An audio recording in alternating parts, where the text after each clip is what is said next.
Hello বন্ধুরা, এই গরমে যাদের ফ্যানের স্পিড সিলিং ফ্যানের স্পিড কম হয়ে গেছে তাদের ফ্যানের স্পিড কীভাবে বাড়াবেন ক্যাপাসিটার চেঞ্জ করে আসুন সুন্দর একটা ভিডিও আমরা দেখিয়ে দিচ্ছি। দেখুন এই গরমে যাদের সিলিং ফ্যানের স্পিড কমে গেছে তারা হয়তো অনেকেই জানে না যে কীভাবে স্পিড বাড়াতে হয় ক্যাপাসিটার চেঞ্জ করে, বা ইলেকট্রিশিয়ান তাদের সময় মতো পান না, এবং সেই একটা ভিডিও নিয়ে চলে এসেছি।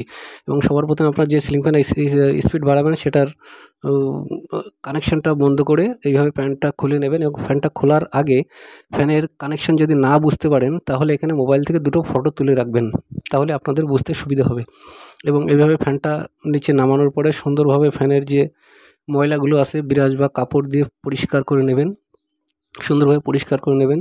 পরিষ্কার করে নেওয়ার পরে আপনারা করবেন কি, একটু কাপড় বা কাপড়ে কিছুটা জল নিয়ে পরিষ্কার করে সুন্দর করে ফ্যানটা এইভাবে পরিষ্কার করে নেবেন। জল দিয়ে জল কাপড় দিয়ে মুছে ফ্যানটা পরিষ্কার করে নেবেন, তাহলে দেখতেও ভালো লাগবে এবং ফ্যানের স্পিডও কিছুটা বাড়বে।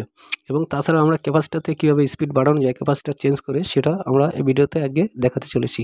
এভাবে সুন্দর করে পরিষ্কার করে নিন। পরিষ্কার করে নেওয়ার পরে এবার ক্যাপাসিটারটা খুলবেন। অনেকে যারা না বুঝতে পারেন তারা আপনাদের মোবাইল দিয়ে একটা সুন্দর একটা ফটো বা ভিডিও করে রাখবেন যে কোন কানেকশন কোথায় দেওয়া আছে, এইটা বোঝার জন্য, তাহলে আপনাদের কোনো অসুবিধা হবে না। এবং দেখুন এই ক্যাপাসিটারটা আমরা চেঞ্জ করব আজকে। চেঞ্জ করলে ফ্যানের স্পিড কিন্তু দ্বিগুণ বেড়ে যাবে। তো আসুন দেখিয়ে দিচ্ছি কীভাবে ফ্যানের ক্যাপাসিটারটা চেঞ্জ করতে হয়। এবং সবার প্রথম এই লাইনটা কিন্তু খুলে নেবেন। আবারও বলছি, আপনাদের যাদের অসুবিধা হবে বুঝতে, অনেকে ভয় পায় যে কোন কানেকশন উল্টোপাল্টা হয়ে যায় কিনা, এই কারণে বলছি আপনারা মোবাইল থেকে একটা ছবি তুলে রাখবেন, না হলে কেউ পাশে যদি কেউ থাকে একটা ভিডিও করে রাখতে পারেন। এবং এই ক্যাপাসিটারটা আমাদের বেস্ট হয়ে গেছে। যে ক্যাপাসিটার আমরা নতুন করে লাগাবো সেটা হচ্ছে 2.2 UF by 440 volt AC. Capacitor দাম হয়তো 25 থেকে 30 টাকা নিতে পারে হয়তো মার্কেটে। এবং এই ধরনের ক্যাপাসিটার মার্কেট থেকে একটা নিয়ে আসবেন।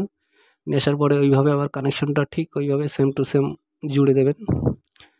দুটো কানেকশন জোড়ানোর পরে ওই কানেক্টারে আবার স্ক্রুড্রাইভার দিয়ে বা টেস্টার দিয়ে ওটাকে লাগিয়ে দিন। সঙ্গে থাকবেন, স্টেপ বাই স্টেপ বুঝিয়ে দিচ্ছি। ঘরে বসে নিজের ইলেকট্রিশিয়ান না ডেকে ঘরে বসে নিজে কীভাবে ফ্যানের স্পিড বাড়াবেন ক্যাপাসিটারটা চেঞ্জ করে। এবং এইভাবে লাগানো হয়ে গেলে সুন্দর করে কানেকশনটা লাগিয়ে দেবেন। কোনো অসুবিধা নেই, কারণ এই ক্যাপাসিটারে নেগেটিভ বা পজিটিভ কোনো কিছু হয় না, যে কোনো এক পাশ লাগালেই হয়। আপনাদের কোনো ভয়ের কোনো চিন্তা নেই। নিজে ঘরে বসে ফ্যানের ক্যাপাসিটার চেঞ্জ করে স্পিড বাড়াতে পারবেন। এবং এইভাবে ক্যাপাসিটারটা ঢুকিয়ে দেবেন। যদি ক্যাপাসিটারটা লুজ হয়ে থাকে তাহলে একটা কাগজ বা কিছু দিয়ে একটু টাইট করে নেবেন।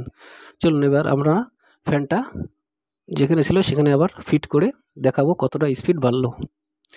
দেখুন আবার ফ্যানটা এখানে নিয়ে আসবেন। নিয়ে আসার পরে ঠিক সেভাবে ঝুলিয়ে দেবেন।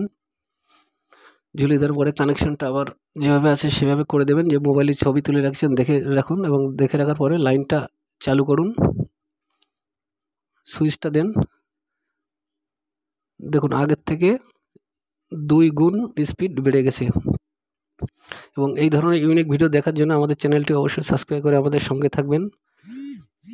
থ্যাংক ইউ, ধন্যবাদ সকলকে।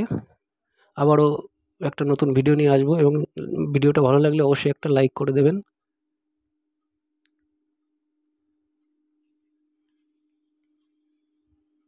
Thank you.